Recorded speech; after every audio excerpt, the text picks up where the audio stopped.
Enlightenment is a destructive process. It's a breaking down of everything you believe to be true. It's a very, very uncomfortable realization. The only real advice I can offer in this regard is to suggest that people always stay true to themselves and lead by example in all that you do. Don't expect the people around you to wake up. Just show what a bright light you can be because you are awake. But don't have any stake in the outcome of your actions. Don't expect people to get it because very often they won't. But if you lead by example in your life and you become a shining light in your community, this will affect others in a positive way. Just realize that they're asleep and deal with it. A lot of people are just empty portals. That's the way they are.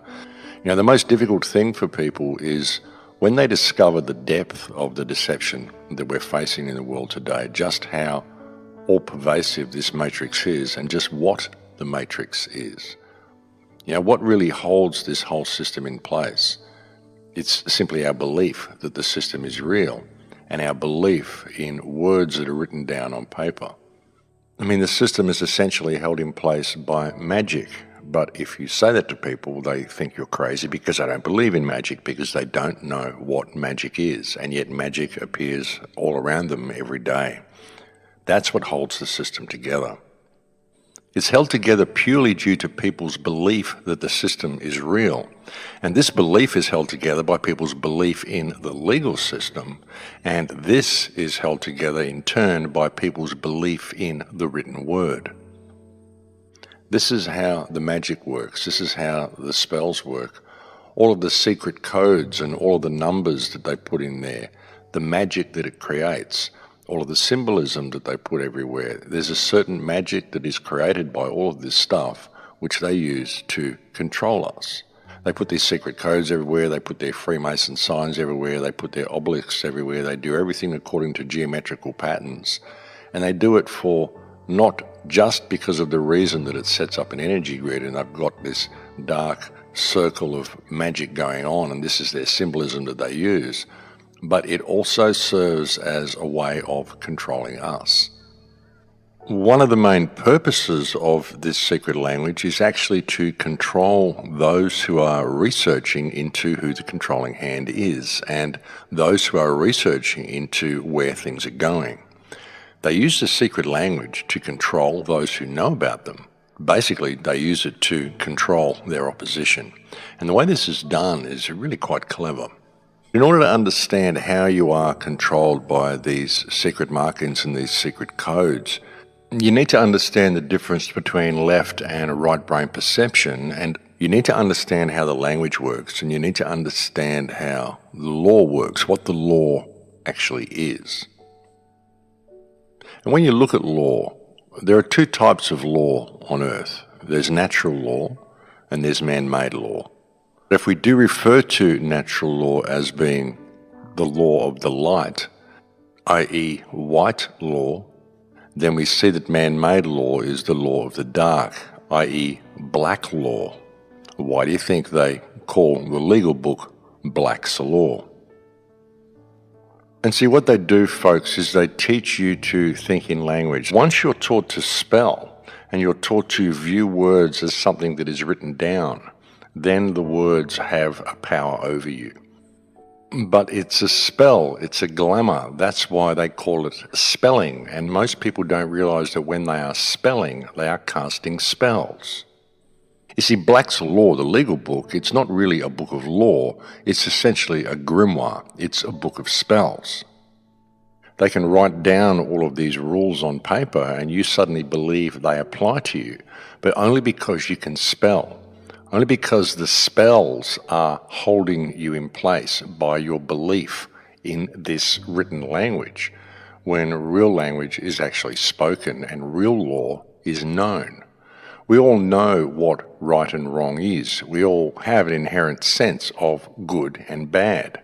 But by writing words down and spelling words, we can begin to mold the mindset of people and get them to operate within parameters which exist outside of natural law, outside of a white law, whereupon they are now operating within black law.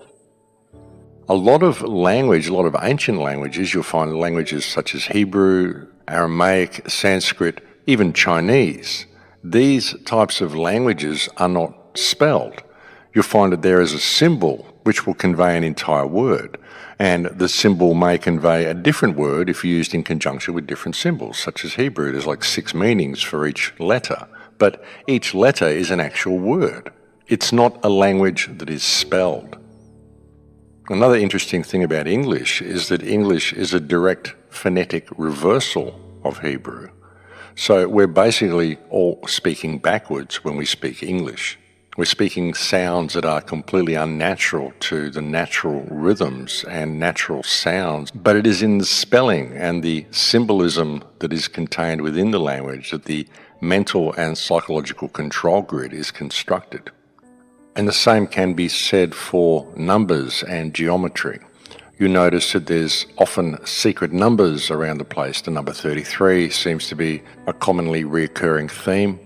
42, 322, the number 9, the number 11, all of these numbers are commonly used and are therefore thought to contain certain significance. And many people spend a lot of time in gematria and study of these numbers in an attempt to discover what this magic is and how it works.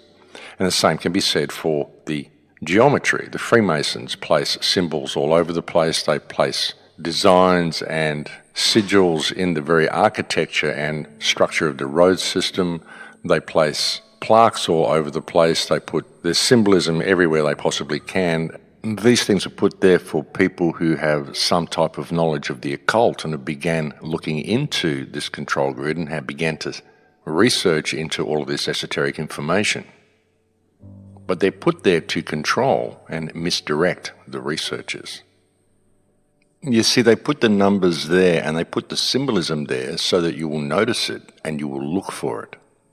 You see, you wouldn't be constrained by this system. You wouldn't be operating outside natural law. You would be doing the right thing in all that you do, if it were not for the fact that you've been taught to believe in the power of the written word.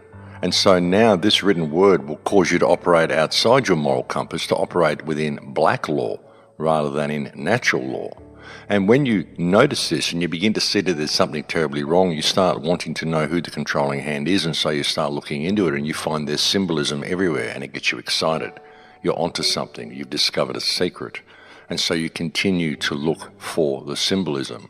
And every moment that you spend looking for the symbolism and counting the numbers and finding the hidden meanings in the words, you're not paying attention to your surroundings and you're not operating in natural law. You're not doing the right thing in all you do. You're not dealing with the situation because you're too busy going down the rabbit hole to find out what the magic is. And that is the magic. The magic is the fact that you are now distracted and your head is down this rabbit hole and you're not dealing with your surroundings. That's how the magic works. And that's why they put it there.